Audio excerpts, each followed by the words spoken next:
এক হিটলার রাজ চলছে, যেটা ভাবলেও গা শিহরণ দেয়। ক্ষমতাসীন বিজেপি সুকৌশলভাবে সকল বিরোধী সাংসদদের বহিষ্কার করে ফাঁকা ময়দানে গোল দিয়ে যাচ্ছে, একটার পর একটা অনৈতিক বিল পাশ করছে, যেটা ভারতবর্ষের মানুষ শুনলে অবাক হয়ে যাবে। যে আজকে যে বিলটা পাশ করলো নির্বাচন কমিশনার আগে নির্ধারিত করত ভারতবর্ষের সুপ্রিম কোর্ট, কিন্তু এবার তা হবে না। এবার থেকে বিজেপির কোনো মন্ত্রী বা ওদের কোনো এমপিকে নির্বাচিত সেই হবে নির্বাচন কমিশনার। তাহলে গোটা ভারতবর্ষের ভোট প্রক্রিয়াটা কি হবে একবারটি ভেবে দেখেছে? গোটা বিরোধী দলগুলো যখন বিভিন্নভাবে সংসদের বাইরে প্রতিবাদ করছে, বিভিন্ন জায়গায় বাংলার নেত্রী, বাংলার বাঘিনী মমতা ব্যানার্জিও থেমে তার নির্দেশ মতো প্রতিটি ব্লকে, টাউনে এই বিক্ষোভ সমাবেশ করবার আদেশ দেন। তার কথা মতো আজ বহরমপুর শহর তৃণমূল কংগ্রেসের উদ্যোগে এই বিক্ষোভ সমাবেশ হয়।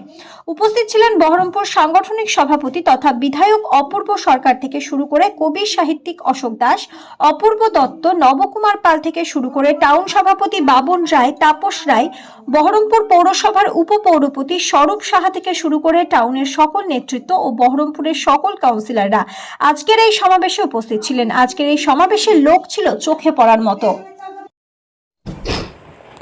এবং জার্মানির ডেমোক্র্যাটরা সেদিন প্রতিবাদ করছিল জার্মানির কমিউনিস্টদেরকে জেলে ভরে দেওয়া হলো। আর জার্মানির ডেমোক্র্যাট যারা গণতন্ত্র প্রেমী সাংসদ, তাদেরকে পার্লামেন্ট থেকে বহিষ্কার করে দেওয়া হলো। দিয়ে অবলীলাক্রমে ফাঁকা পার্লামেন্টে হিটলার সেই আইন পাস করে নিল।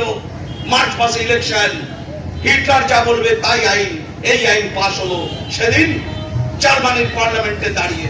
ঠিক একইভাবে একই কায়দায় ভারতবর্ষের এই মোদি আর শাহ একই কায়দায় ভারতবর্ষের পার্লামেন্ট থেকে 146 জনকে বহিষ্কার করে দিয়ে প্রতিবাদের কণ্ঠস্বরকে হত্যা করে গণতন্ত্রের হত্যার মধ্য দিয়ে ভারতবর্ষের পার্লামেন্টে আইন পাস করালো। কি আইন? কি আইন পাস হলো? ভারতবর্ষের নির্বাচন কয়েক মাস পর। এই নির্বাচনে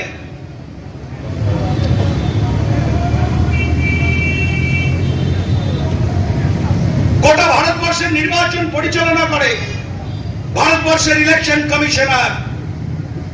সেই ভারতবর্ষের ইলেকশন কমিশনার কে ঠিক করেন 3 জনের কমিটি। একজন হচ্ছে প্রধানমন্ত্রী, সেই কমিটির মেম্বার। একজন হচ্ছে opposition leader, LOP, leader of opposition. আরেকজন ভারতবর্ষের সুপ্রিম কোর্টের প্রধান বিচারপতি। 3 জন মিলে ঠিক করেন যে ভারতবর্ষের ইলেকশন কমিশনার কে হবে। এটা তো হিটলারি কায়দায় নাপাসান নরেন্দ্র মোদী, অমিত শাহের। তাই সেই আইন পাস করাতে হলো, যে আইনে এই 3 জনের কমিটি থেকে ভারতবর্ষের সর্বোচ্চ ন্যায়ালয় অ্যাপেক্স কোর্টের প্রধান বিচারপতিকে বাদ দেওয়া হলো। এবং প্রধান বিচারপতিকে বাদ দিয়ে সে জায়গায় একজন নমিনেটেড মেম্বার এলো। নমিনেটেড মেম্বার কে হতে পারেন? প্রধানমন্ত্রীর নমিনি করা একজন কেন্দ্রীয় মন্ত্রী। অর্থাৎ ভারতবর্ষের আগামী দিন নির্বাচন কমিশনার কে হবেন? 3 জনের যদি ভোটাভুটি হয়, একজন হবেন নরেন্দ্র মোদী, একজন তার ঠিক করা কেন্দ্রীয় মন্ত্রী, 2 জন। আর কাউকে কি লাগবে নির্বাচন কমিশনার ঠিক করতে? অর্থাৎ আপনার গণতান্ত্রিক অধিকার, ভারতবর্ষের মানুষ সেই গণতান্ত্রিক অধিকার কেড়ে নেওয়ার জন্য আজকে পার্লামেন্টে সেই আইন পাস হলো। পার্লামেন্টে আইন পাস হলো অভিন্ন দেয়ান বিধি, ইউনিফর্ম সিভিল কোড। অ্যাডভোকেটরা আছে, তারা জানে যে ইউনিফর্ম সিভিল কোড কি। আমরা ভারতবর্ষের মানুষ, নানা ভাষা, নানা মত, নানা পরিধান, বিবিধের মাঝে দেখো মিলন মহান। অর্থাৎ ভারতবর্ষের আমাদের জাতি, বর্ণ, ধর্ম বিভিন্ন জায়গায় বিভিন্ন রকম, এবং আমাদের সামাজিক অবস্থানও সেই রকম, এবং আমাদের নিজস্ব সমাজের কিছু আইন কানুন আছে যার মান্যতা দেয় ভারতবর্ষের আজকের যতগুলো আইন আছে সব আইন মান্যতা দেয়। ধরুন একটা উদাহরণ দিই আপনাদের, আমরাই এখানকার মানুষ। দেখুন, যে কেন্দ্রের যে স্বৈরাচারী সরকার, তার যে স্বৈরাচারী প্রধানমন্ত্রীর নেতৃত্বে ভারতবর্ষে একের পর এক বিরোধীদের সাংসদদেরকে সাসপেন্ড করে অগণতান্ত্রিকভাবে সাসপেন্ড করে দেওয়া হচ্ছে, তারই প্রতিবাদে গোটা বাংলা জুড়ে আমাদের নেত্রী মমতা বন্দ্যোপাধ্যায় এবং আমাদের নেতা অভিষেক বন্দ্যোপাধ্যায়ের নেতৃত্বে সারা রাজ্য জুড়ে প্রতিবাদ মিছিল, মিটিং, বিভিন্ন রকম রাস্তায় নেমে প্রতিবাদ করা চলছে। এটা লাগাতার চলবে যতদিন না পর্যন্ত আমাদের মুখ্যমন্ত্রী যে ডাক দিয়েছেন 24-এ এই সরকারকে উৎখাত করা, যতদিন না আমরা এই সরকারকে উৎখাত করে তৃণমূল কংগ্রেসের এই আন্দোলন চলবে। পশ্চিমবঙ্গ দার্জিলিংয়ের পাহাড় থেকে মেদিনীপুরের সাগর সর্বত্র তৃণমূল কংগ্রেস আজকে সমস্ত ব্লক শহর সর্বত্র বিজেপি পার্টি যে অগণতান্ত্রিক কায়দায় স্বৈরাচারী মনোভাবে ভারতবর্ষের পার্লামেন্টে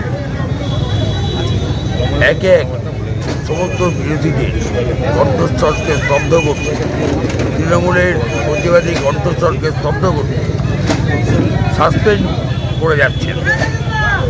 এই যে অগণতান্ত্রিকতা, এই যে একদলীয় শাসন ব্যবস্থা কায়েমের লক্ষ্যে এই যে স্বৈরাচার, তার বিরুদ্ধে আজকে প্রতিবাদ দার্জিলিংয়ের পাহাড় থেকে মেদিনীপুরের সাগর সর্বত্র তৃণমূল কংগ্রেসের সর্বত্র নেতা, নেত্রী, কর্মী, সৈনিক মমতা বন্দ্যোপাধ্যায়ের নেতৃত্বকে সামনে রেখে, অভিষেক বন্দ্যোপাধ্যায়ের নেতৃত্বকে সামনে রেখে দুর্বার প্রতিবাদ আন্দোলনে সামিল হয়েছে।